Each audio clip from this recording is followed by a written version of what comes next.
In May, I was up here asking that Assistant Principal Jenny Becca of Clemens, who hired my child's rapist, either resign or be fired. She was relocated to Steele High School, so clearly nobody thought that was a big deal. Aside from the toll it's taken on the victim and everyone around her, once we've concluded this criminally, it's probably going to cost the state and the county millions of dollars. So it blows my mind that this kind of blunder does not result in firing somebody. The private sector has a much higher standard for keeping people employed. I want to talk about the perpetrator's job application and resume from June of 2020. And just to back up, I learned from the superintendent and HR that Becca was the person who was the hiring official, who was supposed to be checking the perpetrator's references, reviewing his information, and interviewing him.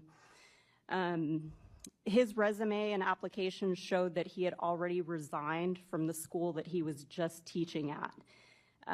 That's a giant red flag. We need to ask why. Why did he already resign? It clearly indicates that something happened. There's no indication that that was spoken of. He was a law enforcement teacher, and he listed the athletic coordinator as his supervisor on his application. That's another red flag. I see an annual pay cut from one job to the next of $21,000, so maybe it wasn't his choice to leave. He was at one job for over 16 years and does not list anyone from there as a reference on his resume, so maybe they weren't happy with him. There should be no moving forward without clearing these things up. An assistant principal making six figures or close should not have a problem with this task. This isn't a training issue, it's just stupidity and laziness.